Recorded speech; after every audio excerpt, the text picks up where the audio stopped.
नमस्ते। कभी सोचा है कि वो जो ब्राउज़र में एक छोटा सा ताला बना दिखता है, उसका असली मतलब क्या है? वो सिर्फ एक आइकॉन नहीं है, बल्कि उससे कहीं ज़्यादा है। वेब सिक्योरिटी की दुनिया में ये SSL/TLS सर्टिफिकेट्स भरोसे की गारंटी हैं। ये डेटा को एन्क्रिप्ट करते हैं और वेबसाइट की पहचान को पक्का करते हैं। लेकिन इनको मैनेज करना, वो एक बहुत बड़ा सिर दर्द हो सकता है। तो आज हम इसी समस्या को और इसके AWS वाले समाधान यानी सर्टिफिकेट मैनेजर को थोड़ा आसान भाषा में समझेंगे। किसी भी वेबसाइट पर जाने वाले के लिए उस 404 पेज नॉट फाउंड वाले एरर से बुरा क्या हो सकता है? जरा सोचिए। असल में एक चीज है जो इससे भी कहीं ज्यादा नुकसान करती है। जी हाँ, ये वाली वार्निंग, आपका कनेक्शन निजी नहीं है। ये वो मैसेज है जो एक सेकंड में सारा भरोसा तोड़ देता है। लोग फौरन वेबसाइट बंद कर देते हैं और सीधा सीधा बिजनेस का नुकसान। तो ये सिर्फ कोई टेक्निकल गड़बड़ी नहीं है, ये एक असली बिजनेस प्रॉब्लम है। तो सवाल ये है कि ये प्रॉब्लम आती कहाँ से है? इसकी जड़ें हैं सर्टिफिकेट मैनेज करने के पुराने घिसे पिटे तरीकों में। एक ऐसा प्रोसेस जो सच बताऊं तो बहुत बड़ा सिरदर्द है। चलिए, इसको थोड़ा और अच्छे से समझते हैं। सोच कर देखिए, पहले एक सर्टिफिकेट खरीदो, फिर उसे हाथ से अपलोड करो, और सबसे मुश्किल काम, उसकी एक्सपायरी डेट का ध्यान रखो। ये सब कुछ मैनुअल है, जिसमें टाइम भी खूब लगता है और गलती होने के चांस भी बहुत ज्यादा है। और बस एक सर्टिफिकेट एक्सपायर हुआ नहीं कि वेबसाइट डाउन, और साथ में वही डरावनी वाली वार्निंग। और बस इसी प्रॉब्लम को सॉल्व करने के लिए आता है AWS सर्टिफिकेट मैनेजर यानी ACM। इसको बनाया ही इसलिए गया है कि इस पूरे प्रोसेस को मॉडर्न और एकदम आसान बना दिया जाए। तो ये ACM है क्या चीज? देखिए, सिंपल भाषा में कहें तो ये एक सर्विस है जो पब्लिक और प्राइवेट SSL/TLS सर्टिफिकेट्स को बनाने, मैनेज करने और डिप्लॉय करने का काम बहुत ही आसान कर देती है। लेकिन सबसे खास बात यह है कि ये सर्टिफिकेट की पूरी लाइफ साइकिल को ऑटोमेट कर देती है। मतलब उससे बनाने से लेकर रिन्यू करने तक सब कुछ अपने आप।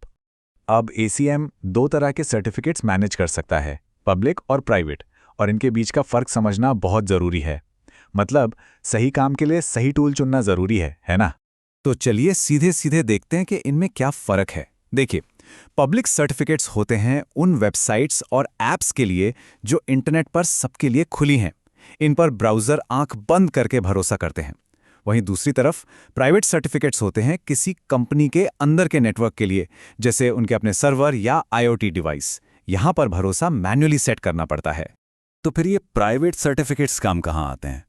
सोचिए, किसी कंपनी के अंदर के API and points, private network पर चलने वाले वेब सर्वर्स, या जो कर्मचारी VPN यूज करते हैं, या फिर सोचिए हजारों IoT डिवाइसेस के बारे में। इन सबको आपस में सेफ तरीके से बात करने के लिए प्राइवेट सर्टिफिकेट्स की ही जरूरत पड़ती है। तो भाई, ACM में ऐसा क्या जादू है जो इसे इतना आसान बना देता है? जवाब सिर्फ एक शब्द का है, ऑटोमेशन। चलिए देखते हैं कि ये काम कैसे करता है। प्रोसेस इतना सीधा है कि यकीन नहीं होगा। स्टेप 1, AWS कंसोल में जाकर सर्टिफिकेट के लिए रिक्वेस्ट डालिए। स्टेप 2, ये साबित कीजिए कि वो डोमेन आपका ही है। और स्टेप 3, उस सर्टिफिकेट को किसी AWS रिसोर्स के साथ जोड़ दीजिए, जैसे कि कोई लोड बैलेंसर या क्लाउड फ्रंट। और बस हो गया काम। सच में बस इतना ही। अच्छा, अब ये साबित करने के लिए कि डोमेन आपका है, दो तरीके हैं, DNS और ईमेल। DNS वैलिडेशन में क्या होता है कि बस अपने DNS कॉन्फ़िगरेशन में एक छोटा सा CNAME रिकॉर्ड डालना होता है। ये वाला तरीका set it and forget it जैसा है, मतलब एक बार कर दिया फिर रिन्यूअल अपने आप होते रहेंगे। दूसरा तरीका है ईमेल वाला, जिसमें एक ईमेल का जवाब देना होता है, और इसमें कभी कभी आपको खुद से कुछ करना पड़ सकता है। इसीलिए DNS वैलिडेशन को ही सबसे अच्छा माना जाता है। और यहीं पर ACM का असली कमाल दिखता है। ये सर्टिफिकेट के एक्सपायर होने का इंतजार नहीं करता, नहीं, ये रिन्यूअल प्रोसेस एक्सपायरी से 60 दिन पहले ही अपने आप शुरू कर देता है, ताकि डाउन टाइम का कोई चांस ही ना रहे। और ये बात बहुत जरूरी है, क्योंकि इंडस्ट्री के नियम बदल रहे हैं। आज सर्टिफिकेट करीब 398 दिन तक चलते हैं, लेकिन जरा आगे देखिए, आने वाले सालों में ये टाइम कम होता जाएगा, और 2029 तक तो ये सिर्फ 47 दिन का रह जाएगा। इसका सीधा सा मतलब है कि ऑटोमैटिक रिन्यूअल अब कोई ऑप्शन नहीं, बल्कि एक एब्सोल्यूट जरूरत बन जाएगा। तो अब सबसे बड़ा सवाल, इस भरोसे और ऑटोमेशन की कीमत क्या है? चलिए ACM का कॉस्ट मॉडल समझते हैं। इसका जवाब है 0। हाँ, $0, बिल्कुल फ्री। और यही इसकी सबसे कमाल की बात है। लेकिन इसमें एक छोटा सा पेच है। एसीएम से मिलने वाले पब्लिक और प्राइवेट सर्टिफिकेट्स तभी फ्री होते हैं जब उन्हें एसीएम के साथ इंटीग्रेट होने वाली सर्विसेज के साथ इस्तेमाल किया जाए, जैसे कि elastic load balancing, cloud front या एपीआई गेटवे। मतलब पैसे सिर्फ उन AWS रिसोर्सेज के देने हैं जो आपकी एप्लीकेशन चला रहे हैं, सर्टिफिकेट के नहीं। हाँ, एक बात और, अगर किसी को अपनी कंपनी के लिए एक पूरी प्राइवेट सर्टिफिकेट अथॉरिटी यानी सीए चलानी है तो उसका खर्चा अलग है। एक जनरल पर्पस प्राइवेट सीए चलाने का खर्च लगभग $400 हर महीने है, और फिर जो सर्टिफिकेट्स उससे बनेंगे उनका चार्ज अलग से। लेकिन सच कहूं तो ये सब एडवांस यूज केसेस के लिए है।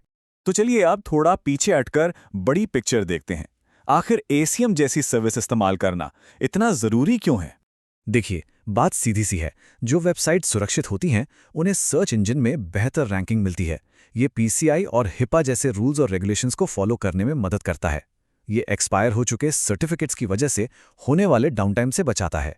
और सबसे बड़ी बात, ये सारे सर्टिफिकेट्स के मैनेजमेंट को एक जगह ले आता है और प्राइवेट कीज को भी सेफ रखता है। एक बात याद रखना बहुत जरूरी है, सिक्योरिटी एक शेयर्ड जिम्मेदारी होती है। मतलब AWS अपने प्लेटफॉर्म को तो सिक्योर रखता है, लेकिन उस प्लेटफॉर्म के ऊपर अपनी एप्लीकेशंस और डेटा को सिक्योर रखना ये कस्टमर की जिम्मेदारी है। ACM एक बहुत पावरफुल टूल है, इसमें कोई शक नहीं, लेकिन ये एक बड़ी सिक्योरिटी स्ट्रैटेजी का सिर्फ एक हिस्सा है। और ये सब हमें एक आखिरी और बहुत ज़रूरी सवाल पर लाकर खड़ा कर देता है। जो सिक्योरिटी इंफ्रास्ट्रक्चर है, क्या वो ऑटोमेटेड और मजबूत है, या फिर वो बस एक ऐसी अनहोनी है जिसके होने का इंतज़ार हो रहा है? याद रखिए, ऑटोमेशन अब कोई लग्जरी नहीं बल्कि एक ज़रूरत है, खासकर तब जब सर्टिफिकेट की वैलिडिटी लगातार कम हो रही है। ACM जैसे टूल्स इस ऑटोमेशन और मन की शांति की तरफ एक बहुत बड़ा कदम है।